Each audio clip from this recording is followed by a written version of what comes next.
বাংলাদেশের আলেমদের উজ্জ্বল নক্ষত্র হিসাবে যিনি পরিগণিত বলা যায়, মুফতি জসিমউদ্দিন রহমানী হাফিজাহুল্লাহ, এই লোকটাকে বিনা কারণে এই 11-12 বছর জেলে রেখে দিয়েছে। যে সমস্ত ট্যাগ দিয়ে তারা রেখেছিল, উনি কি ওই রকম ধরনের মানুষ? একজন প্রখ্যাত আলেম, তার জ্ঞানের গভীরতা কি হাদিসের ওপরে। আমি বহু সময় কাটিয়েছি লোকটার সাথে। তার জ্ঞানের গভীরতা এবং মুআমালাত মুআশারাত ব্যবহার, যেটা আমি যে সমস্ত মানুষের সাথে মিশে সবচাইতে বেশি আদর পেয়েছি, তার ভেতরে অন্যতম আল্লামা মামুনুল হক হাফিজাহুল্লাহ। ওনার কাছে আমি ঋণী, বহু কষ্ট করেছে আমার জন্য। নিজে খেতে পারতো না, কিন্তু রান্না করে করে, এই যে গরম করে করে আমারে খাওয়াতো, ছোট ভাইয়ের মতো দেখতো। আমি আরো বেশি ভালোবাসা পেয়েছিলাম বাংলাদেশ জামাতে ইসলামের শ্রদ্ধাভাজন আমির ডাক্তার শফিকুর রহমান। লোকটার সাথেও কিছুদিন ছিলাম। মানুষ মনে হয়নি আমার কাছে, মনে হয়েছে একটা জিন্দা ফেরেশতা। মানুষ যে এত নরম হতে পারে, আর ব্যবহার যে এত মোলায়েম হতে পারে, আমি কাছে না থাকলে বুঝতাম না। তার যে ইবাদতের মাকাম, তার যে ইবাদতের উচ্চতা, গভীরতা, তার আল্লাহর প্রতি যে ভরসা, আল্লাহর প্রতি তার যে তাওয়াক্কুল, এটা কাছে থাকলে আপনি টের পেতেন। দ্বীনের জন্য, ইসলামের জন্য তার যে ইখলাস, আল্লাহ রাব্বুল আলামিন আমার মনে হয় এরকম কিছু মানুষের ইখলাসের কারণে, কোরবানির কারণে আজ দেশের দিকে একটু রহমতের দৃষ্টি দিয়েছে। এজন্য আমরা দেখতে পাচ্ছি দিন যত যাচ্ছে ইসলামের দিকে মানুষ তত ঝুঁকতেছে। আরাআইতান নাসা ইয়াদখুলুনা ফি দীনিল্লাহি আফওয়াজা, এনবে আপনি দেখতে পাবেন দলে দলে পালে পালে মানুষ ইসলামে প্রবেশ করছে। যেহেতু সে অবস্থা শুরু হয়ে গেছে, কিছুদিন যেতে দেন, এই বাংলাদেশে কালেমার পতাকা ইনশাআল্লাহ উড়বেই উড়বে। এখানে আমাদের একটু দায়িত্ব আছে। ছোটখাটো যে বিষয়গুলো নিয়ে আমরা এখনো পর্যন্ত মতপার্থক্যে আছি, জাতীয়তাবাদী দল বলেন, জেনারেল দল বলেন, ইসলামী দল বলেন, এই ছোটখাটো বিষয় নিয়ে মনোমালিন্য করলে কিন্তু আবার জালেমেরা ঘুরে দাঁড়াতে পারে। কারণ আন্তর্জাতিক মহল তো আর সব আমাদের পক্ষে না। কথা বুঝতেছেন? একটা হোস্টেলে 100 জন ছাত্র ছিল। সকালে নাস্তা দেওয়া হতো তাদের, রুটি আর পাউরুটি, কলা। এর ভেতরে 20 জন বলছে এই নাস্তায় আমাদেরকে দেওয়া লাগবে যতদিন আমরা হোস্টেলে আছি। কিন্তু 80 জন বলছে না, এই নাস্তা আমরা খাবো না। হোস্টেলের যিনি দায়িত্বে আছে, ম্যানেজার, তাকে ডাক দেওয়া হয়েছে যে এই নাস্তা পাল্টান। আমরা কেউ কেউ খিচুড়ি খেতে চাই, কেউ কেউ রোল খেতে চায়, কেউ কেউ চিড়া ভিজা খেতে চায়, আর এরা মাত্র 20 জন, এরা পাউরুটি কলা চায়। আমরা এটা চাই না, আমরা পাল্টাতে চাই মেনু। হোস্টেলের ম্যানেজার বলছে ঠিক আছে, তাহলে ভোট দেওয়া হোক। ভোট আরম্ভ হয়ে গেল, কে ভোট বেশি পায় সেইটা চালু হবে। 20 জন তো ঠিক আছে নাকি? এরা তো সে ছোটবেলা থেকে এই খেয়ে মানুষ, এরা সব কলা পাউরুটিতে আছে। বাকি যারা ছিল তারা ভোট দিয়েছে। রোলের পক্ষে হয়তো 18টা, খেচুড়ির পক্ষে 15টা, চিড়া ভেজার পক্ষে 12টা। এভাবে ভাগ করতে করতে দেখা গেল যে না, 20 যে 20ই বেশি আছে। অথচ 20-এর তুলনায় মানুষ ছিল কয়টা বলেন না কেন? রংপুরের লাইনের মানুষগুলোকে আমরা একটা নামে ডাকি, কি কারণও আছে, ওরা সহজ সরল একটু বেশি, ওদের প্রশংসা করা যায়। কারণ সহজ সরল মানুষগুলো আর গরিব মানুষগুলো এ দরবেশ বাবার চাইতে 500 বছর আগে জান্নাতে যাবে। কথা বুঝতেছে? দরবেশের বাড়ি ঢাকা আর ওদের বাড়ি রংপুরে। নাম শুনলে আমরা মফিজ বলি। এই মফিজদেরই একজন আবু সাইদ জীবন দিয়ে আমাদেরকে আজ মুক্ত জীবনে ফিরিয়ে দিয়েছে। ঢাকার মানুষ দেয়নি তা না, মুগ্ধ ভাই ঢাকার মানুষ। সম্মানিত ভাইরা, আমি যেটা বলতে চাচ্ছিলাম, ওই জায়গায় একবার মাহফিলে দেখেছিলাম এক লোক হাত তুলেছে, মুরব্বী মানুষ। কি হয়েছে? আমি 1 নাম্বারে যাব। ঠিক আছে যান। আর একজন বলছে আমি 2 নাম্বারে, আর একজন 3 হাত তুলিস। কি গো? বলছে যে আমি বিড়ি খাবো। তার মানে ওই 2 কাজ করে বিড়ি খেয়ে তারপরে আসবো। এখন কি বলবো? বললাম ঠিক আছে যান, মুরব্বী মানুষ, খেয়ে আবার তাড়াতাড়ি চলে আসবে। তো এখানে যারা উঠতেছেন ওই রকম 3 নম্বরে আছেন কেউ? 1 নাম্বার 2 নাম্বার ছাড়া 3 নম্বরে যেন কেউ যাবেন না। আমি যেটা বোঝানোর জন্য উদাহরণটা নিয়ে আসলাম, বলেন আপনি বাস্তবতা এখন এই পর্যায়ে পৌঁছিয়েছে। আমরা টুপিওয়ালা মানুষ বলতে শুধু না, এদেশে আমরা যারা স্বাধীনতা চাই, এতদিন স্বাধীনতার নামে আমরা পরাধীন ছিলাম। সত্যিই যদি আমরা স্বাধীন হতে চাই, আল্লাহর বিধান ছাড়া স্বাধীন হওয়া সম্ভব না। যেভাবে চলছে এভাবে যদি চলতে থাকে, আগামীতে কিছুদিন পরে যদি আবার যাদেরকে আমরা বলছি যে না আপনারা আসেন, ওরা এসে এদের চাইতেও ভয়ঙ্কর হবে, যতদিন পর্যন্ত কোরআনে কারিম সংসদে না যাবে। কথা বোঝাতে পেরেছি? সুতরাং আমাদের টুপিওয়ালা মানুষ বলেন, ইসলামে সাই দেয় মানুষ বলেন, সে জাতীয়তাবাদী যাই বলেন, দেশকে যারা ভালোবাসে এইরকম মানুষের সংখ্যা 80টা, আর বাকি ওই 20টা। ওরা এতদিন যা চেয়েছে ওই 20টা তাই চাচ্ছে। কথা বুঝতেছেন? এতদিন যা যা করেছে ওই 20টা ওইটাই চাচ্ছে, কিন্তু আমরা 80টা তো ওইটা চাই না। কারণ আমরা নিজেদের ভেতরে যদি ভাগাভাগি করে, কেউ খিচুড়ি, কেউ রোলমল, এই সমস্ত জিনিস নিয়ে 20টা পর্যন্ত যেতে না পারি, তাহলে কিয়ামতের আগে কিন্তু এটা পাল্টানো সম্ভব না। এই রুটি পাউরুটি, রুটি আর কলা যদি আমরা পাল্টাতে চাই, 80 জনকে আমাদের ছোটখাটো বিভেদ ভুলে সব খিচুড়িতে ভোট দেওয়া লাগবে। হ্যাঁ, কথা বলছেন? যদি এবার ভুল করেন ওই 20টা কিন্তু আবার আসবে। আল্লাহ আমাদেরকে বোঝার তৌফিকে উদাহরণ থেকে এখন নেওয়ার তৌফিক দান করুন, বলে না আমি। সম্মানিত ভাইরা, শাহাদত এটা খুব গুরুত্বপূর্ণ একটা বিষয়। 5 তারিখের আগ পর্যন্ত, আগস্টের, আমি কুষ্টিয়া বাংলাদেশ জামাতে ইসলামের কুষ্টিয়া জেলা শাখার উদ্যোগে কিছুদিন আগে আলেমদের একটা সমাবেশ করেছিল, 550 আলেমকে নিয়ে, সব ঘরনার। আজকে ফরিদপুরে হয়েছে প্রায় 750 আলেম, সব ঘরনার আলেম এক জায়গায় এসেছিল। মুফতি ফখরুল ইসলাম কওমি মাদ্রাসার মহাতামিম, উনিও এসেছিলেন। জামাতে ইসলামের বাংলাদেশের হামিদুর রহমান আজাদ, কেন্দ্রীয় সেক্রেটারি সহকারী, উনিও এসেছিলেন। ভারপ্রাপ্ত সেক্রেটারি যিনি ছিলেন মাওলানা এটিএম মাসুম, উনিও এসেছিলেন। মাওলানা কামরুল ইসলাম সাইদ আনসারি, আপনাদের পাশের জেলা ফরিদপুর মাদারীপুরে বাড়ি। এই সমস্ত মানুষগুলোর কথা শুনছিলাম, আমি নিজেও 5-7 মিনিট কথা বলেছিলাম। একটু ভাবলাম ওই জায়গায় দাঁড়িয়ে দাঁড়িয়ে যে এই যে সুন্দর একটা দৃশ্য, এখানে 750-র উপরে আলেম, 3-4 ঘন্টা পর্যন্ত অনুষ্ঠান চলছে, অথচ আগস্টের 5 তারিখের আগে এই অনুষ্ঠান 500 না, 750 না, 7.5 জন যদি এক জায়গায় হতো আলেম, 10টা মামলা হয়ে যেত। এটা বানিয়ে বললাম না, এইটাই ঠিক। কোন জায়গা থেকে কোথায় এসেছি আমরা, আপনি টের পাচ্ছেন? জালেমরা মনে করেছিল আর আমি আছি, শান্তিতে আছি, আল্লাহ মনে হয় আমাদেরকে ভালোবেসেই রেখেছে।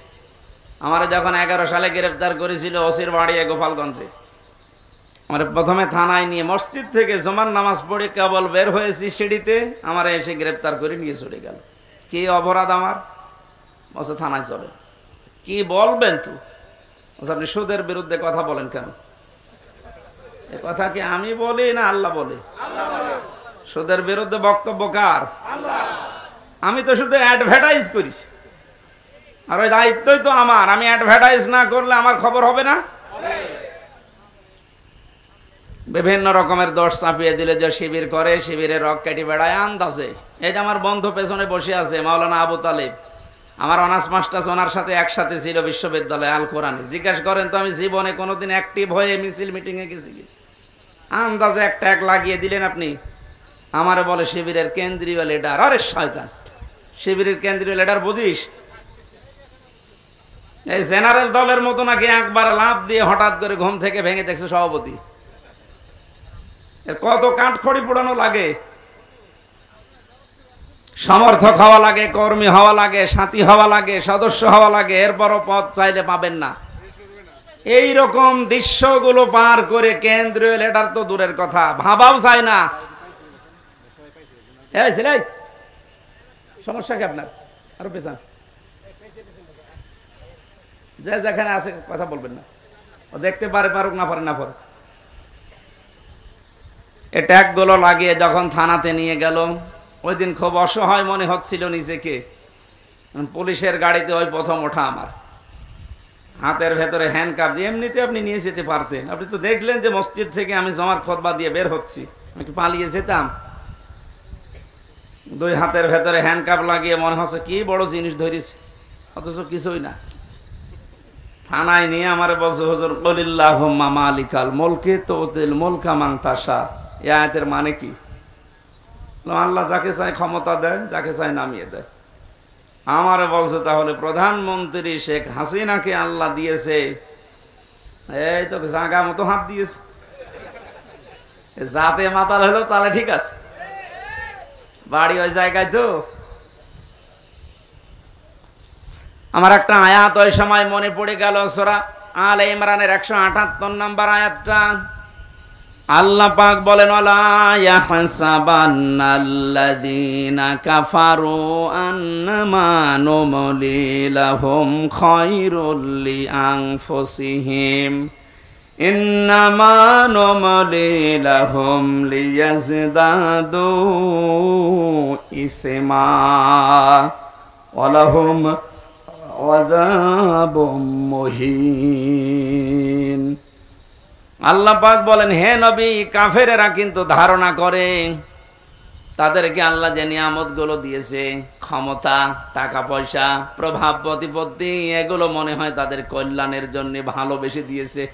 না, ওদেরকে এই ক্ষমতা, টাকা পয়সা, অর্থ সম্পদ, বিত্ত বৈভব দেওয়ার পেছনে আল্লাহর উদ্দেশ্য আছে। এগুলো পেয়ে কাফেররা এমন এমন কাজ করছে যে ওদের পাপের বোঝা যেন পরিপূর্ণ হয়ে যায়। এই 15.5-16 বছরে এ জালেমদের পাপের বোঝা এত বেশি ভারী হয়ে গেছে, লিয়াজদাদু ইসমা,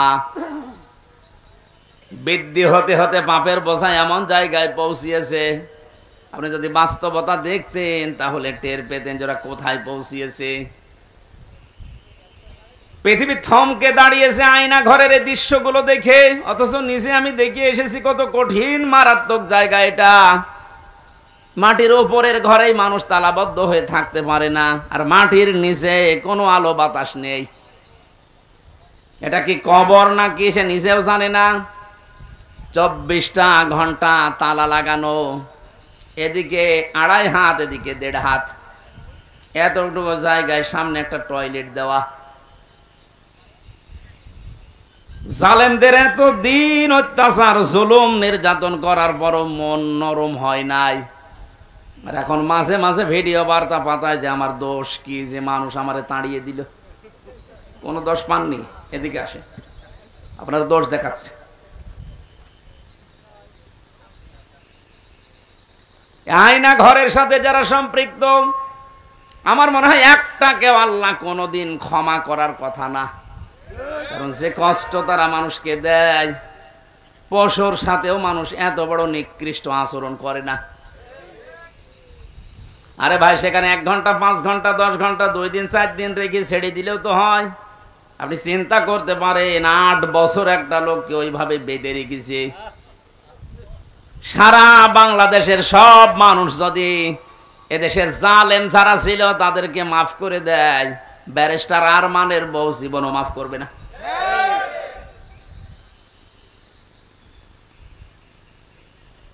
আর আপনি এখনো পর্যন্ত জালেমের সাফাই গান, এখনো পর্যন্ত জালেমের পক্ষে স্ট্যাটাস দেন, তাদের পক্ষে কথা বলেন, আপনার বিবেকের উপরে কুকুরে প্রসাব করিস।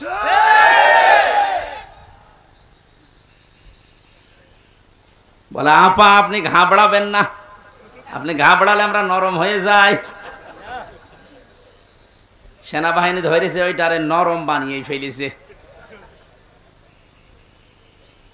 পাপের বোঝাটা এত বেশি পরিপূর্ণ হয়ে গেছে, আল্লাহ বলেন আমি যখন নিজে ওকে ধরেছি, ইন্না বাতশা রাব্বিকা লাশাদীদ, তোমার রবের ধরা বড় শক্ত ধরা।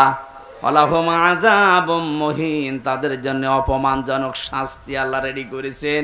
এর প্রমাণ কালামানিক বিসি পর্যন্ত উড়ে গেছে।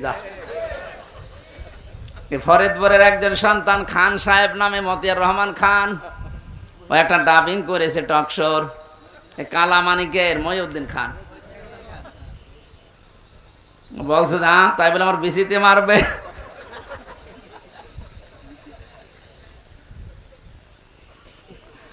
আর কত অপমান করবে আল্লাহ আপনারে। আমি তো বাস্তবে আয়াতটা দেখতে পাচ্ছি, আযাবুম মুহিন, অপমানজনক শাস্তি আল্লাহ তাদেরকে যে দেবে, আল্লাহ কিন্তু আরম্ভ করে দিয়েছে। এই জন্য ছোটখাটো জালেম যারা আছে, আজকে অনেক ছোটখাটো জালেমরা বলছে আমরা আর এই জুলুমের দলে নেই, আমরা পরিবর্তন হয়ে ফিরে আসলাম।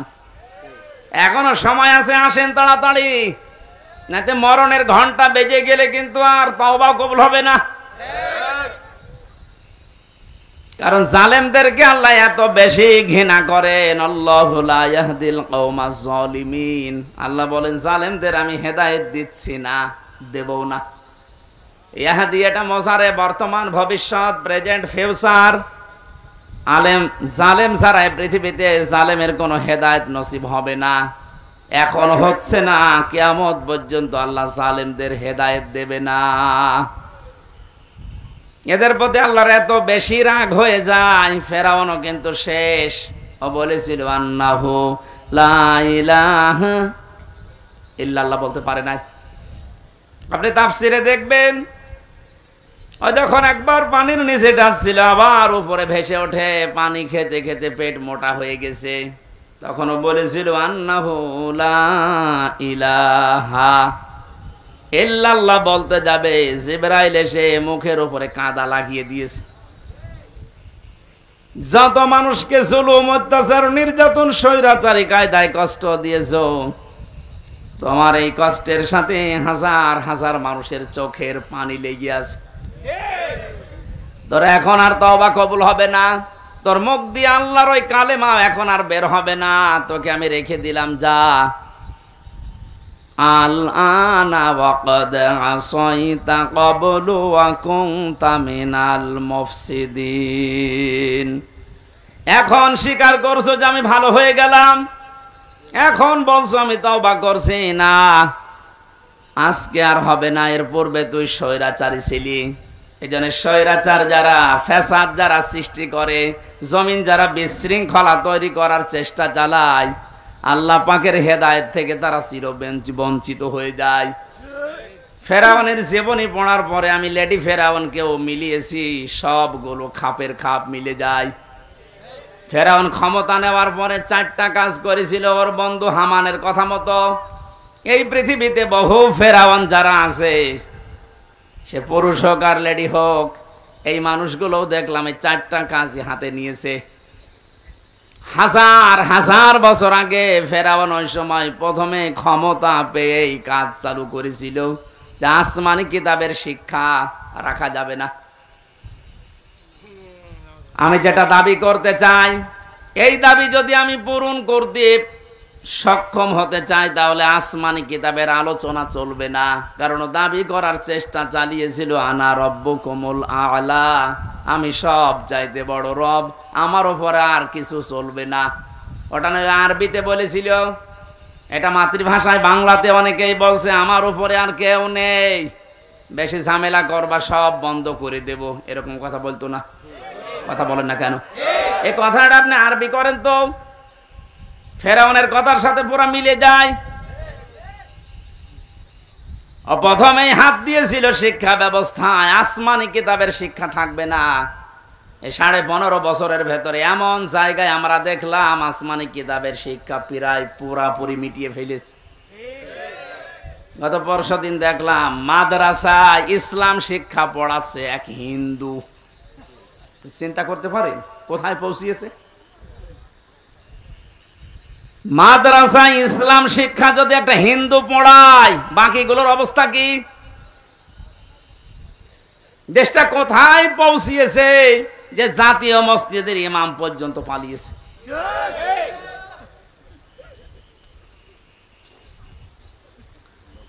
কত বড় দুর্নীতিগ্রস্ত হলে বাইতুল মুকাররমের ইমামও পালিয়ে যায়, ওরেও খুঁজে পাওয়া যাচ্ছে না। ফেরাউন ক্ষমতা পাওয়ার পরে ও যা করেছিল প্রথমে, আজকে পৃথিবীতে অনেক জালেমকে আমরা এইটাই দেখেছি, ওরা প্রথমেই হাত দিয়েছে শিক্ষা ব্যবস্থায়। আল্লাহর কোরআনের নবীজির হাদিসের জীবনী যেগুলো ছিল এগুলো সব বাদ দেন, এইগুলো চলবে না। এভাবে যদি 10টা বছর চালাতে পারে, হামান ফেরাউনকে বলেছিল বন্ধু 10টা বছর যদি আসমানি কিতাবের আলোচনা বাদ দিয়ে জাতিকে চালাতে পারো, পুরা জাতি গোমরা হয়ে যাবে। চিন্তা করেছেন কোথা থেকে নিয়েছে এই বিষয়গুলো? 2 নম্বরে, আসমানি কিতাব যারা শিক্ষা দেয়, এই আলেমগুলোকে কারণে অকারণে দুনিয়া থেকে বিদায় করো, তাই করতে আরম্ভ করেছিল। কত আলেম বিদায় নিয়েছে, কত আলেম এখনো পর্যন্ত ছেলে আছে। আপনি আমারটাই ধরেন তো, কোন কারণে আপনি 3টা বছর আমাকে আটকে রাখলেন? এখন তো আমি নিরপরাধ বলে খালাস পেয়ে গেলাম, আমার কোনো দোষ পাইনি। তাহলে আমার তো উচিত হবে যারা আমার মামলার মাদারীপুরের এই লোকটা সহ যত মানুষ আমার মামলার সাথে জড়িত, প্রত্যেককে এখন উল্টা করে বিনা কারণে একটা মানুষকে কষ্ট দিলেন, আপনাদেরকেও মামলা দিয়ে এভাবে কষ্ট দেওয়া লাগবে। ফরিদপুরের যে ছেলেটা জঙ্গি মামলায় আন্দাজে আটকে রেখেছে, তার ভাই কিছুক্ষণ আগে আমারে বলছিল হুজুর এই কথাটা তুলে ধরেন, সারা বাংলাদেশে জানান। শুধু আমার ভাইয়ের মতো না, হাজারো মানুষ যারা বিনা কারণে মিথ্যা মামলা নিয়ে জেলে আছে, 2 বছর 5 বছর 10 বছর, এই ছেলেটা শুনলাম প্রায় 9-10 বছর জেলে আছে এখন। আপনাদের এলাকায় বাড়ি, হ্যাঁ এই যে না ভাতিজা, তার বড় ভাই সে ফরিদপুরে বাড়ি, ফরিদ আমার সামনে বিল্ডিং এ ছিল, মাঝে মাঝে হাত মারত। উনি আমাকে যেটা বলেছে আমি ওইটা বলেছি বহু জায়গায়, এখনো বলছি যে রেকর্ড হচ্ছে। এই দেশে 1 লাখের উপরে মানুষ এখন জেলখানায় আছে। আমার মনে হয় 100 জনের প্রায় 70 জনই কিছু জানি না। আমি যেটা দেখেছিলাম নিজে, একটা কিচ্ছু জানে না, প্রতিহিংসার বশবর্তী হয়ে ক্ষমতার অপব্যবহার করে মানুষের কাছ থেকে অবৈধভাবে টাকা ইনকাম করার জন্য ওরা এই কাজগুলো করেছে। আমার বাড়ি থেকে নিয়ে এসেছে, আমি 2 তলার উপরে ঘুমাচ্ছিলাম, আমার ওখান থেকে নিয়ে এসে অমুক জায়গা থেকে ওনারা গ্রেপ্তার করেছে, অথচ পুরা মিথ্যা কথা। আমার মামলায় লিখে লিখে দিয়েছে ওনারে পেয়েছি অমুক জায়গায়, অথচ নিয়ে আসলো বাড়ি থেকে। আমার বাড়ির প্রায় 150-200 মানুষ, সব সাক্ষী। এমন এমন মানুষকে সাক্ষী বানিয়েছে, জীবনে তাদের নাম শোনা দূরের কথা, কোনোদিন চোখেও দেখি নাই। আন্দাজে তারা সাক্ষী দেবে বলে আমার বিশ্বাস হয় না, কারণ তাদের আমিও চিনি না, তারাও আমাকে চেনে না। ধরার পরেই বেকার বেকার আমার বাবাকে বলছে 10 লাখ টাকা দেন, নাই তো 50টা মামলা দেব আপনার ছেলের নামে। কোথায় পৌঁছিয়েছিল দেখেছেন? দেশটা মগের মূল্য বানিয়ে ফেলিস। আমার বাবা তো গ্রাম্য মানুষ, ভয়ে রিমান্ডের যে নাম শুনেছে যে পিটাবে, শেষ পর্যন্ত 8 লাখ টাকা দিয়ে দিয়েছে। এই মামলা যেদিন খারিজ হয়ে গেল, ওই দিন আমি কল দিয়েছিলাম মামলার আয়ুকে। আমি এতদিন ওরে স্যার বলতাম, ও এখন উল্টো করে আমারে সাল বলছে যে হুজুর কান্নাকাটি করছিল, হুজুর মাফ করে দিন। কিসের মাফ? আগে ওই 10 লাখ টাকা ফেরত দে।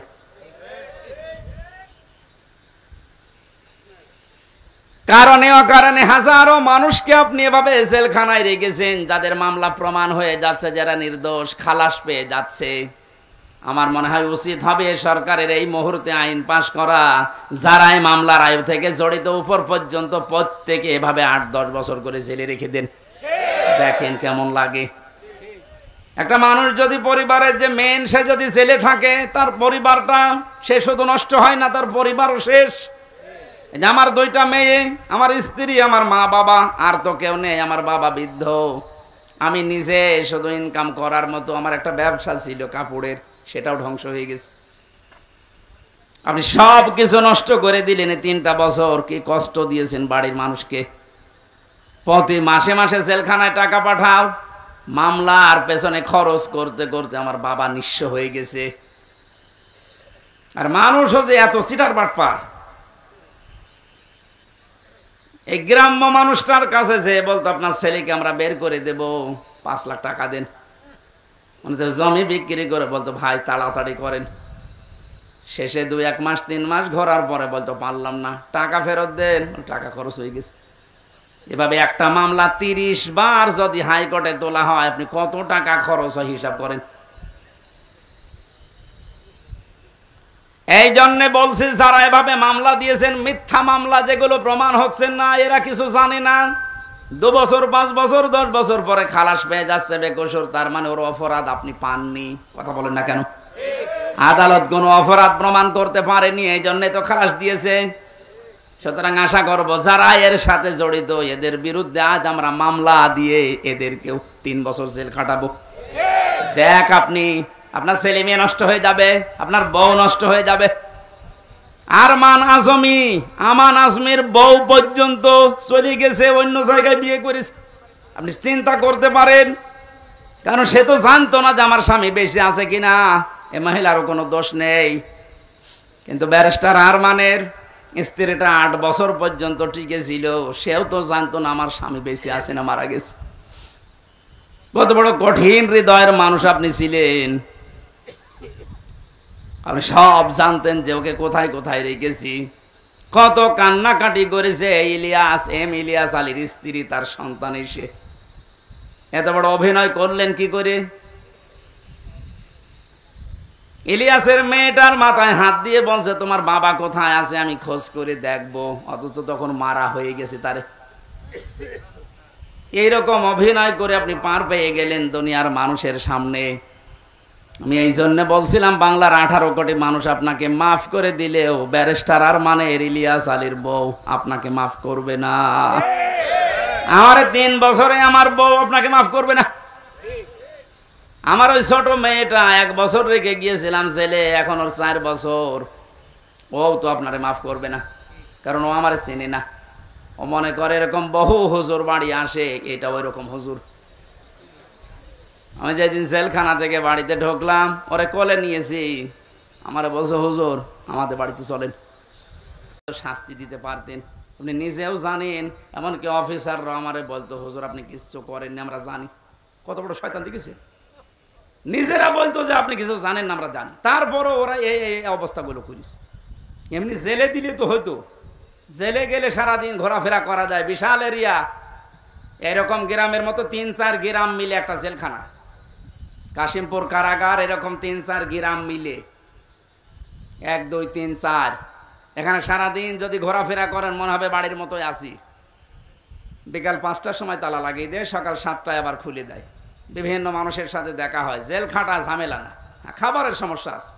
কিন্তু আমাদের আর মাওলানা মামুনুল হককে যা করেছে, 24 ঘন্টা ফাঁসির কন্ডেম সেলের ভেতরে তালাবদ্ধ রাখছে। মনে হচ্ছে কি করেছি আমরা, অথচ কিছুই জানি না।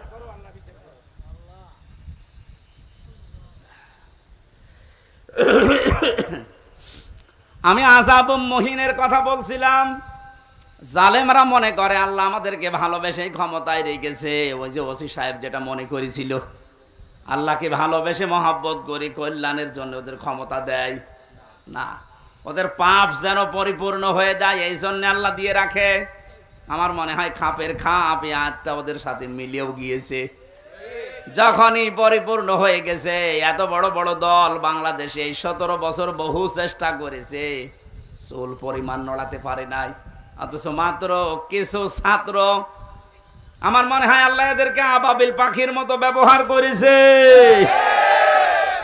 কারণ পাপ পরিপূর্ণ হয়ে গেছে। এখন আবাবিল পাখির মতো ব্যবহার করে জালেমদেরকে এমন ভাবে অপমান করেছে। দোয়া করছি মুসাফির অবস্থায়, মাজলুম অবস্থায়, অসুস্থ অবস্থায় বলছি, কারণ জেল থেকে বের হয়ে আমি এখনো পর্যন্ত স্বাভাবিক না। ওরা যা খাওয়াতো আমাদেরকে, বেঁচে থাকা দায়। মাওলানা মামুনুল হক না থাকলে আমি আরো কষ্ট পেতাম। ওনার একটা গরম করার বাটি ছিল, মাঝে মাঝে উনি গরম করে আমাদেরকে খাওয়াতো। তাছাড়া যে খাবার দেয় 10,000 মানুষের, ও খাবার খাওয়া যায়। ডাকাত যারা যায় 27 বছর জেল খাটতেছে, সুইডেন আসলাম কয়েকদিন আগে বের হয়েছে না? এটা সঠিক কিনা? এরপরে ডেঞ্জার রাসও ছিল গোপালগঞ্জের, ভয়ঙ্কর তাজ ছিল টাঙ্গাইলের, নাসির বের হয়েছে। এ মানুষগুলো আমাদের উপর তারাই ছিল। এদের হ্যাঁ, এরা 27 বছর জেল খেটেছে, কিন্তু একটু আরামে ছিল। ওদের ভিআইপি তো, ওরা ভেতরে থাকার পরও বাইরে ওদের রাজত্ব চলতো। এই কারণে কোনো অভাব ছিল না। এক এক মাসে ওদের 8-10 লাখ 20 লাখ টাকা খরচ, আর আমাদের 20 লাখ 10,000 টাকা বাড়ি থেকে পাঠাতে আমার আব্বা। যেখানে 20 লাখ খরচ করে একটা লোক, সেখানে 10,000 টাকায় হালে পানি নেবে? এখানে কষ্টটা আরো বেশি দিত। যে টাকা আনতে পারিস না, টাকা আনবো কি করি? আমার কি ওর মতো বাম হাত ডান হাতের ইনকাম আছে? এই কষ্টগুলো দেওয়ার কারণে শেষ পর্যন্ত, তারপরও বলছি, ওনারা যদি ফাঁসির কন্ডেম ছেলে না রেখে আমার শুধু জেলে রাখতো, আমার মনের ভেতরে এত দুঃখ কাজ করতো না। এমন করেছে আমার সহ্যের বাইরে চলে গেছে। আমার মা, বাবা, স্ত্রী আর সন্তান, এদের ছাড়া কাউকে দেখা করতে দেবে না। তাও এরা যদি 3 মাস পরে একবার যেত, 9টা না 10টা গোয়েন্দা বিভাগ থেকে রিপোর্ট লাগবে যে হ্যাঁ এটা মা বাবা। কেন আমি বলে দিচ্ছি যে ছবি দেখে এটা আমার মা বাবা হবে না, 9-10টা গোয়েন্দা বিভাগ খবর নেবে। তার মানে ও খবর নিতে 8-10 ঘন্টা শেষ। কুষ্টিয়া থেকে কাশিমপুর কারাগার গাজীপুরে যাওয়া আসা করতে 7 দিন লাগে। আর আমাদেরকে আত্মীয় স্বজন ওখানে আছে। কি করলেন আপনি বলেন তো? আর এখন বলেন আমি কি করেছি আপনি টের পান না।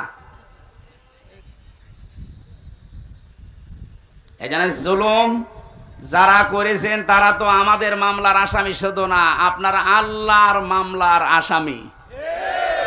ইন্নামাস সাবিলু আলাল্লাযিনা ইয়াজলিমুনা নাস, সূরা শুরার 42 নম্বর আয়াত। আল্লাহ বলেন আমি নিজে জালেমদের বিরুদ্ধে মামলা দেব। তাহলে জালেমরা মামলার আসামি কার? যারা আল্লাহর মামলার আসামি, আপনি তাদের সাপোর্ট করেন না? তো শুধু সামিয়ানার নিচে আল্লাহ তুমি আমাদেরকে যে কষ্ট জালেমদের মাধ্যমে দিয়েছো, আমরাও এখন মুসাফির অবস্থায়, মাজলুম অবস্থায়, অসুস্থ অবস্থায় দোয়া করছি কিয়ামতের আগে যেন জালেম চেয়ারে আর কোনোদিন বসতে না পারে। দরকার হয় গরু ছাগল দিয়ে চলুক, তারপরও কোনো জালেমকে আমরা আর দেখতে চাই না। কথা বলেন ঠিক কিনা? এক জালেম বিদায় নেওয়ার পরে আরো কোনো মানুষ যদি এসে এখানে জুলুম করে, তাদেরও দাঁত ভাঙা জবাব দেশের মানুষ দেবে ইনশাআল্লাহ। এই জন্য কোন জালেম যেন জুলুম করার সাহস না পায়, এটা বোঝার তৌফিক আল্লাহ এই দেশের মানুষকে যেন দান করেন, আমিন। দরুদ সালাম পাঠ করার মাধ্যমে আমাদের আজকের আলোচনার বিষয় শান্তির ঘর। কি বললাম?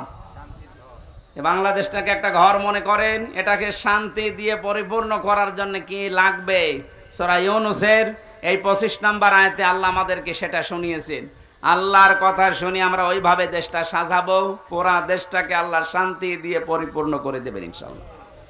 কোরআনে কারীম থেকে পড়ে না, আউযু বিল্লাহি মিনাশ শাইতানির রাজিম, বিসমিল্লাহির রহমানির রহিম, ওয়াল্লাহু ইয়াদউ ইলা দারিস সালাম ওয়া ইয়াহদি মান ইয়াশাউ ইলা সিরাতিম মুস্তাকিম।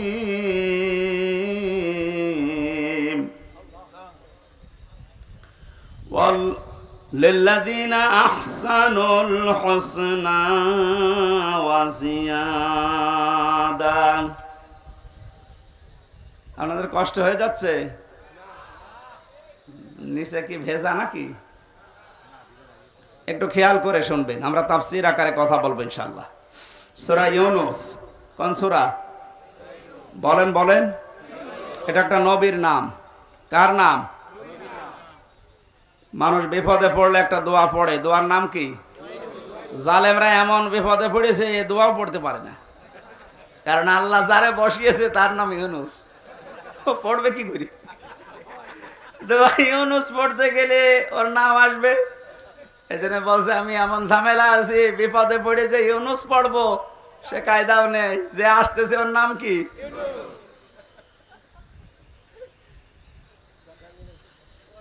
সূরা ইউনুসের একটা মাত্র আয়াত আর একটা আয়াতের খণ্ড বিশেষ আমরা পড়েছি। এটা 10 নম্বর সূরা কোরআনে কারিমের, মক্কায় নাজিল হয়েছে। আয়াত আছে 109টা, রুকু আছে 11টা। 25 নম্বর আর 26 নম্বর আয়াতের প্রথম অংশটা আমার আলোচনার বিষয়। আজকে আমি কোরআন দিয়ে সাজিয়েছি, এটা শান্তির ঘর। কিসের ঘর?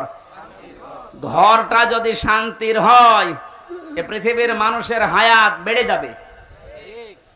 এই যে আমরা পুরুষ মানুষ যারা আছি, বাইরের জীবন থেকে যখন সাংসারিক জীবনে আসি, ঘরটা যদি শান্তির ঘর হয়, আল্লাহ পাক আমাদেরকে ওই দোয়াও শিখিয়েছেন যে আমার কাছে এই দোয়াটা করো, রব্বানা হাবলানা মিন আজওয়াজিনা ওয়া যুররিয়াতিনা কুররাতা আ'য়ুনিন ওয়াজআলনা লিল মুত্তাকিনা ইমামা। আল্লাহ পাক বলেন, বান্দারা আমার কাছে বল, হে আমাদের রব, তুমি আমাদেরকে বউ দাও, সন্তান আদি দাও, এমন সন্তান এমন স্ত্রী আমাদের কপালে তুমি তৈরি করে দাও যেগুলো দেখলে আমাদের চোখ শীতল হয়ে যায়। ফরিদপুরবাসী, এমন বউ দরকার যে বউ দেখলে আমাদের চোখ শীতল হয়ে যায়, অন্যদিকে আমাদের মন আর না যায়। বউ শুধু সুন্দরী হলে এটা হবে তা না, বউকে দিনদার হওয়া লাগবে। এই পৃথিবীর ময়দানে যত কর্মে যত কঠিন কাজ আছে, বাইরের জীবনের সব শক্ত কাজগুলো করে যখন মানুষ বাড়িতে আসবে, ঘরে প্রবেশ করার সঙ্গে সঙ্গে স্ত্রীর মাধ্যমে আল্লাহ একটা আলাদা শান্তি পুরুষকে দেবে। আমিন আয়াতিহি আন খালাকাকুম মিন আজওয়াজিকুম লিতাসকুনু ইলাইহা ওয়া জাআলা বাইনাকুম মাওয়াদ্দাতা ওয়া রাহমা। আয়াতের ব্যাখ্যা বিশ্লেষণ এইটাই বলে। এই জন্য মানুষ কাবা শরীফ যখন তাওয়াফ করে, প্রত্যেকটা চক্কর দেওয়ার সময় আমি দেখেছি রুকনি ইয়ামিনী থেকে শুরু করে হাজরে আসওয়াদ, এই জায়গাটা পার হওয়ার সময় লক্ষ লক্ষ মানুষেরা পড়তে থাকে, রব্বানা আতিনা ফিদ দুনিয়া হাসানা। হে আল্লাহ, দুনিয়ায় হাসানা দাও। তাফসীরে হাক্কানিতে দেখেছি দুনিয়ার হাসানা প্রধানত 3টা। 1 নম্বরে শান্তির ঘর, ওই ঘরটা শান্তির ঘর যে ঘরের ভেতরে ইসলাম আছে, যে ঘরের মেয়ে লোক সন্তানগুলো ইসলাম মেনে চলে। বাইরের জীবন থেকে আসার পরে এই ঘরটা আল্লাহ এমন শান্তি পরিপূর্ণ করে রাখে, বাইরের যত ক্লান্তি শ্রান্তি সব আল্লাহ ঘরে প্রবেশ করলে দূর করে দেয়। এই যে রাতের বেলা এখন বাড়ি রাস্তা দিয়ে যাওয়ার সময় কত রকমের ভয়, কিন্তু ঘরে প্রবেশ করলে একটা আলাদা শান্তি আল্লাহ তৈরি করে দেয়। আল্লাহ রাব্বুল আলামিন বলেন, আমার ইসলামের একটা ঘর আছে, এই ঘরটা পরিপূর্ণ করা শান্তি দিয়ে। এই ঘর যদি কেউ শান্তি দিয়ে পরিপূর্ণ করে নিতে চায়, কমপক্ষে 16টা বিষয় দুনিয়াতে তাকে মানা লাগবে। আল্লাহ এই ঘরের দিকে আমাদেরকে আহ্বান জানাচ্ছেন, আল্লাহু ইয়াদউ ইলা দারিস সালাম। আল্লাহ তোমাদেরকে ডাকতেছেন শান্তির ঘরের দিকে। তাহলে আল্লাহ যে ঘরের দিকে ডাকে, ঘর কিসের ঘর বলেন তো? আরো জোরে বলেন। ঘর বানাতে হলে আমরা কয়েকটা জিনিস পাই, এদিকে তাকান। 1 নম্বরে পৃথিবীতে যত ঘর আমরা দেখতে পাই, ঘরের 4টা খুঁটি লাগে। খুঁটি না হলে, পিলার না হলে ঘর তুলতে পারবেন? প্রথমে খুঁটি লাগবে। এই খুঁটি 4টা খুঁটি যদি আপনি ইসলামের যে ঘরে প্রবেশ করতে চান, এই ঘরের 4টা খুঁটি আল্লাহ সাজিয়েছেন নামাজ দিয়ে, রোজা দিয়ে, হজ দিয়ে, যাকাত দিয়ে। ঘরে শুধু খুঁটিগুলোই হলেই হয় না, কেউ যদি ঘরকে মজবুত করতে চায়, বিপদ আপদ থেকে শত্রুর হাত থেকে মুক্ত করতে চায়, অবশ্যই ঘরে বসবাস করার জন্যে ছাদ দেওয়া লাগবে, নাই টিনের ছাউনি দেওয়া লাগবে। কথা বলেন ঠিক কিনা? আল্লাহ যে ঘরের কথা জানাচ্ছেন যে ইসলাম নামক ঘরে প্রবেশ করলে শান্তি পাওয়া যাবে, এই ঘরটা আমার আল্লাহ সাদ হিসাবে যার নাম দিয়েছেন এইটার নাম হচ্ছে কালিমা। আপনি এইটা না থাকলে ঘরে প্রবেশ করতে পারবেন ঠিকই, তো থাকতে পারবেন না আরামে। ওপর থেকে বৃষ্টি আসবে, ভিজে যাবেন, এমনকি বহু ঝড় ঝাপটা আসতে পারে। আমরা এখন এমন একটা ঘর তৈরি করতে চাই বাংলাদেশকে, যে ঘরে এই ডাকাতি থাকবে না, ঝড় ঝাপটা আসবে না, চিন্তা থাকবে না, চিন্তায় রাহাজানি এরকম কোনো ভয় আমাদের এই ঘরের ভেতরে আসবে না। পুরা 56,000 বর্গ মাইল আমরা একটা ঘর বানাতে চাই। কথা বলেন ঠিক কিনা? এটা বানাতে হলে আল্লাহ পাক যে নিয়ম নীতিগুলো দিয়েছে এইগুলো আমাদের দেশে এখন কাজে লাগান। ডক্টর মোহাম্মদ ইউনূস করবেন কিনা জানি না। এই যে নামাজের জন্য আমরা অনেকে দাওয়াত দিয়ে বেড়াই, নামাজ দাওয়াত দেওয়ার বিষয় না, নামাজ রাষ্ট্রীয়ভাবে কায়েম করার বিষয়।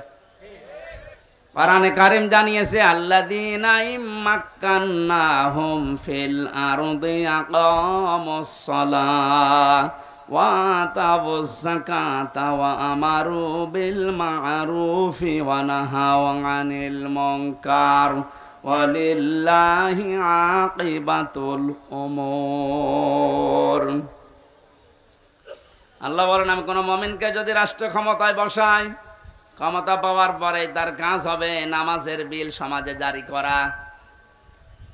যদিও 1 মাস 2 দিন হয়ে গেল, এখনো পর্যন্ত আমরা এটা পাইনি।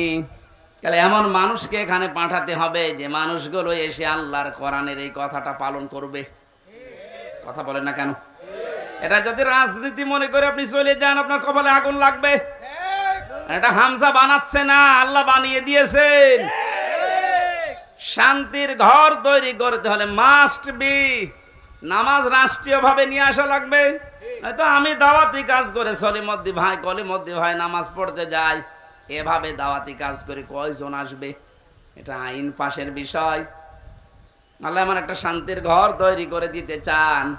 ঢাকা বিশ্ববিদ্যালয় এখন যিনি ভিসি, উনি ইমামতির যোগ্যতা রাখেন, উনি নিজে ছাত্রদেরকে সাথে নিয়ে নামাজ আদায় করাচ্ছে। আজকে আমি একটা সিভিল সার্জনের ভিডিও দেখলাম, এটা জেনারেল মানুষ, কোরআনে কারীম এমন মধুর কণ্ঠে কারি আব্দুল বাসিদের মতো তেলাওয়াত করছে, জীবনটা জুড়িয়ে যাচ্ছে। আমরা যে বলেছিলাম বাংলাদেশে 1628 জন মানুষ দায়িত্বে আছে, আমরা সবাই এরকম কোরআনওয়ালা মানুষ চাই। ঢাকা বিশ্ববিদ্যালয়ের ভিসির মতো বাংলাদেশের যত বিশ্ববিদ্যালয় আছে, প্রতিটি বিশ্ববিদ্যালয়ে এরকম ভিসি দেখতে চাই, যারা নিজেরা ছাত্র ছাত্রীদেরকে নিয়ে ইমামতি করার যোগ্যতা রাখে। একটা ভিসি যদি ওখানে ইমাম হয়, হলের প্রভোস্ট যিনি যদি ইমাম হয়, তার আন্ডারে যতগুলো মানুষ থাকবে তারা যদি তার ইমামতিতে নামাজ পড়ে, কোনোদিন সিট বাণিজ্য হবে না, খাদ্যের জন্য কোনোদিন বাণিজ্য করা হবে না। 1 মাস 2 দিনের রিপোর্ট আজকে দেখেছেন, শুধুমাত্র জালেমরা বিদায় নেওয়ার কারণে যে সমস্ত হলগুলোতে ভর্তুকি দেওয়া লাগতো, খাবারের সমস্যা ছিল, লস হতো, এই খাবারের হোটেলগুলোর মালিক এখন হলের যারা দায়িত্বে আছে ওরা বলছে আমাদের আর লস হচ্ছে না। সুবহানাল্লাহ বলতে পারেন না? এতটুকু বৈষম্য দূর করার পরে যদি স্বাভাবিক অবস্থায় ফিরে আসে, এখনো যে জালেমগুলো চেয়ারে বসে আছে এগুলোকে নামান, বিশেষ করে চুপ্পু মিয়াকে। কথা বলছে না কেন? জালেমদের থাকাকালীন একে নিয়োগ দেওয়া, এই চুপ্পু মিয়াকে তাড়াতাড়ি নামান। একে দিয়ে কিন্তু মাঝে মাঝে একটা ইস্যু তৈরি করে ক্রু করার চেষ্টা চালাবে জালেমরা, কারণ জালেমরা তো বসে নেই, বিভিন্ন জায়গায় যে ওরা কিন্তু কাজ চালিয়ে যাচ্ছে এখনো। কয়েকদিন আগে আমি সিঙ্গাপুরে গিয়েছিলাম, এখান থেকে যে জালেমরা পালিয়েছে ওখানে আমি জুলুমের বিরুদ্ধে বক্তব্য দেওয়ার কারণে ওই দেশের পররাষ্ট্র মন্ত্রণালয় নালিশ দিয়েছে আমার নামে, বলেছে ওনার দেশে মামলা আছে, আর উনি এসে এদেশে বক্তব্য দিল। ওই দেশে যারা দায়িত্বে আছে ওরা খোঁজ খবর নিয়ে এই 2-3 দিন আগে যেহেতু মামলাটা ঢিসমিস হয়ে গেছে, এখন ওরা বিপদে আছে। আরে বেটা, ওরে আদালত থেকে তো বেকসুর খালাস দিয়েছে, ওর কোনো দোষ নেই, তুই বেকার ওর নামে উল্টা পাল্টা করে আমার কাছে নালিশ দিলি। ও দেশটা তো আমাদের মতো হুসুকে বাঙালি না, ওরা খোঁজ খবর নিয়ে দেখতে পেয়েছে জামিনের অপরাধ, যারা নালিশ দিয়েছে নালিশ পাঠিয়ে এখন থাকার খবর আছে। নিজের পায়ে নিচে কোড়াল মারছেন। বাইরে বসে বসে যে মানুষগুলো ষড়যন্ত্র করছে, এদের জন্য একটা কাজ, এই ঝামেলাটা রয়ে গেছে, যেহেতু ওদের নিয়োগ দেওয়া, এটা যেন আহ্বান জানাবো খুব তাড়াতাড়ি এই 1628টা চেয়ার থেকে এদেরকে নামিয়ে এতদিন যারা বৈষম্যের শিকার হয়েছে তাদেরকে চেয়ারগুলোতে বসান। এইটার জন্য ছেলেরা জীবন দিয়ে গেছে। কালেমাটা আমাদের যদি সাদ হিসাবে আমরা তৈরি করতে না পারি দেশে, কালেমা মানে কি? লা ইলাহা ইল্লাল্লাহু মুহাম্মাদুর রাসূলুল্লাহ, এটা একটা বাক্য। এটা বাস্তবে যদি আমরা নিয়ে যেতে না পারি, আমাদের যে ঘর বানাবে ঘরটা কিন্তু বসবাসের উপযুক্ত হবে না। ঘর বানিয়ে ছাদ দিলে শুধু চারিদিকে 4টা খুঁটি দিলে হয় না, বেড়া দেওয়া লাগে, ঘরের বেড়া দেওয়া লাগে না, দেওয়াল দেওয়া লাগে। আল্লাহ পাক যে ঘরের দিকে ডাকতেছে, শান্তির ঘর যদি আমরা বানাতে চাই, এ ঘরের বেড়া হিসাবে প্রথমে আপনাকে সৎ কাজগুলো রাষ্ট্রীয়ভাবে জারি করা লাগবে। অন্যায় কাজগুলো এগুলো রাষ্ট্রীয়ভাবে আইন পাশ করে নিষিদ্ধ করা লাগবে।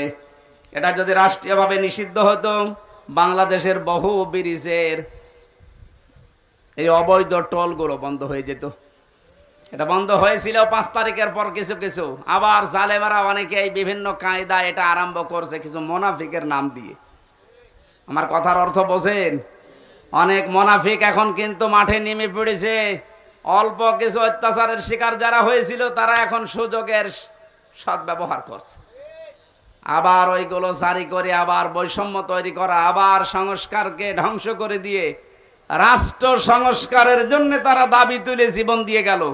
এখন যদি আমি আবার রাষ্ট্রের ভেতরে ভেজাল বাঁধান, আপনাকে আবার আমাদের সংস্কার করা লাগবে।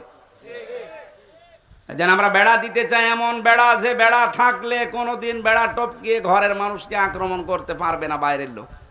সৎ কাজের আদেশগুলো এটা সোনা মধু করার বিষয় না, এটা আইন পাশের বিষয়।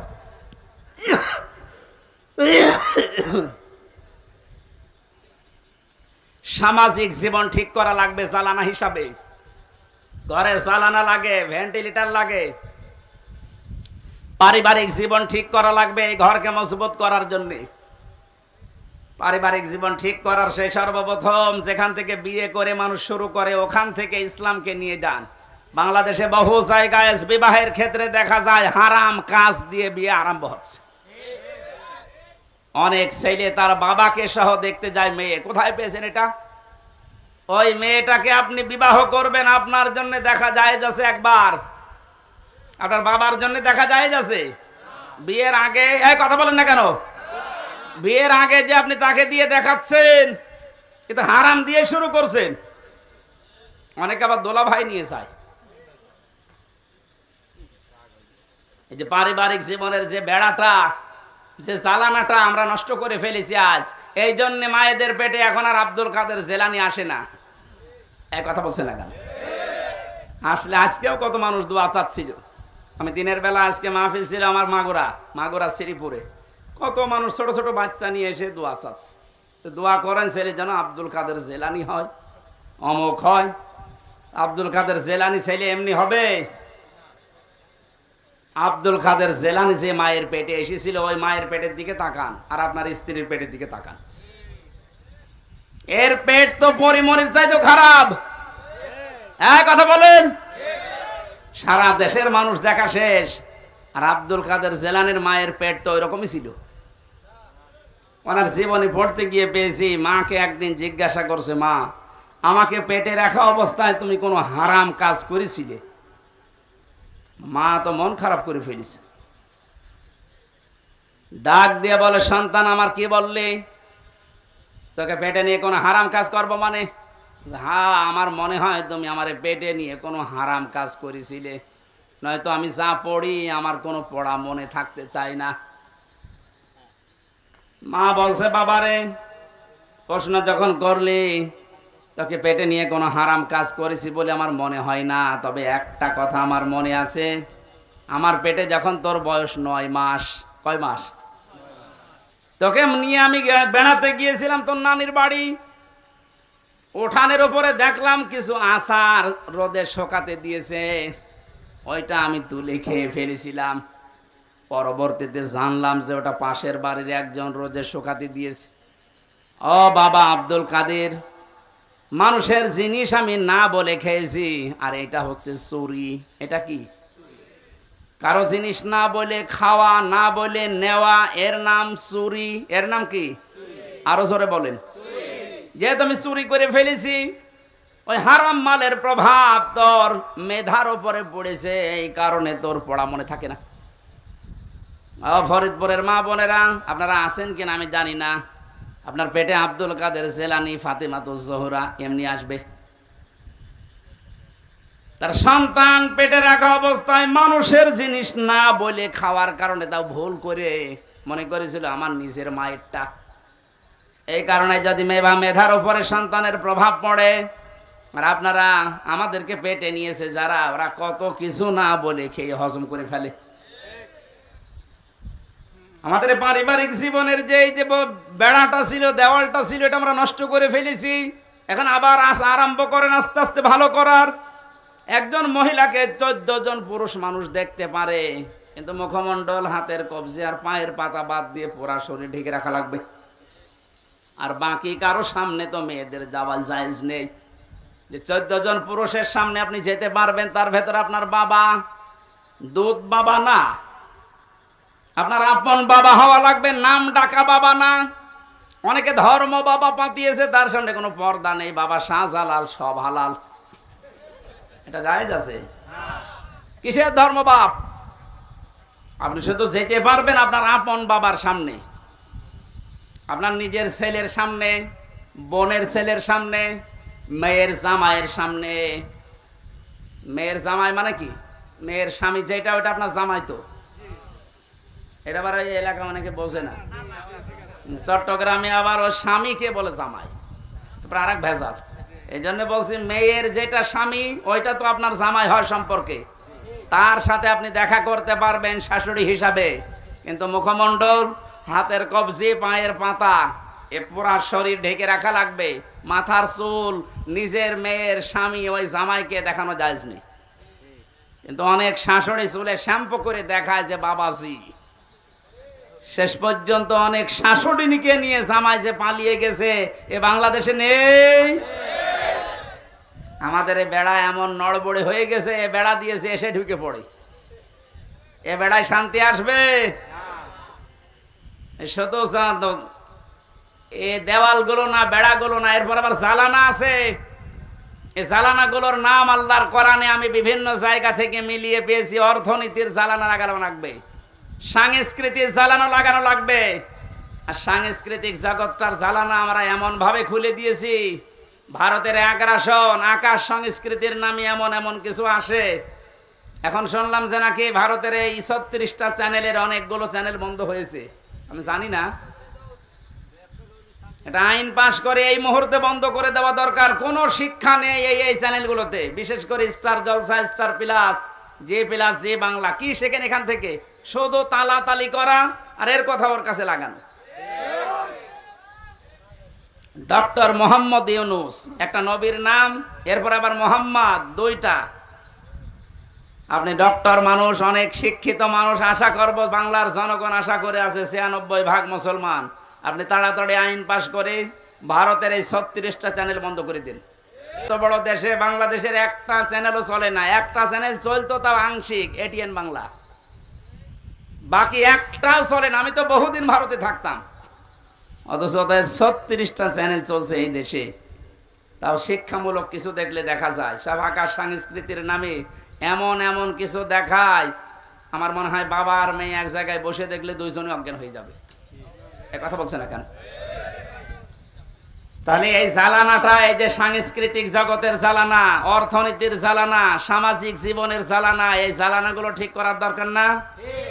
এ নেওয়া লাগবে কোরআন থেকে। সব ঔষধ এখানে দেওয়া আছে। অনুনাজ্জিলু মিনাল কোরআনি মা হুয়া শিফাউন ওয়া রাহমাতুল লিল মুমিনিন। এ কোরআন নাযিল করার ধারাবাহিকতা এমন এমন বিধান আমি দিয়েছি যেটা মুমিনদের রোগ মুক্তির কারণ হবে। এ সমস্ত বিষয়গুলো যেহেতু রোগ দিয়ে ভরা, এই জ্বালানাগুলো ভেন্টিলেটর লাগে, এগুলো আমরা ঠিক করব। এগুলো মুআমালাত মুআশারাত, মানুষের সাথে কথা বলতে হলেও আপনি বাইরে থেকে কথা বলবেন যখন হাসি মুখে বলবেন, মোবাইলে যখন কথা বলবেন এমন নরম ভাষায় বলা লাগবে যেন এক একটা কথায় সাদগা দেওয়ার মতো সওয়াব হয়। এই বিষয়গুলো দিয়ে যদি আমরা ঘর, জালানা, দরজা, আকাশে যে ছাদ, টিনের ছাদ হোক, আর এমনিতে চুন সুরকির ছাদ হোক, ছাদগুলো যদি কোরআনের আয়াতগুলো দিয়ে, হাদিসগুলো দিয়ে আমরা বানাতে পারি, এইরকম বাংলাদেশের ৫৬,০০০ বর্গ মাইলের ঘরে ঢুকলে আপনি আসলেই শান্তি পাবেন। আল্লাহু ইয়াহদি মান ইয়াশাউ ইলা সিরাতিম মুস্তাকিম। আল্লাহ যাকে ইচ্ছা তাকে সরল পথের দিশা দেন। আমরা যদি এভাবে ঘরে প্রবেশ করতে পারি হেদায়েতের সহকারে, লিল্লাযিনা আহসানুল হুসনা ওয়া জিয়াদা, আল্লাহ যদি জিয়াদাতুন না দিত, এখানে ২ পেশ আছে। এ তানবিনের অর্থ পেয়েছি আমি তাফসিরে ফি জিলালিল কোরআনে। মুফাসসির লিখেছেন যারা ভালো কাজ করে তাদের উত্তম কিছু আমার আল্লাহ রেখে দিয়েছে, এবং তার চাইতেও বেশি এবং ধারাবাহিক ভাবে। এখানে আরবি গ্রামার যারা বোঝে, তাফসির পড়ে, ওনারা জানবেন শুধু জিয়াদা এরকম আল্লাহ দিলে আল্লাহর নিয়ামতটা থেমে যেত। আল্লাহ যেহেতু জিয়াদাতুন দিয়েছেন, আল্লাহ রাব্বুল আলামিন এরকম শান্তির ঘর তৈরি করে যারা সত্যি প্রবেশ করতে পারবে, যারা হেদায়েত সহকারে দুনিয়ার জীবনটা শেষ করতে পারবে, এদের যে নিয়ামত আল্লাহ দেবেন এটা শুধু শেষ না, এটা অব্যাহত থাকবে। এবং সর্বশেষ নিয়ামতের নাম হচ্ছে আল্লাহর সাক্ষাৎ। আল্লাহ এটা দিয়ে যেন আমাদের ধন্য করেন, আমিন, আল্লাহুম্মা আমিন।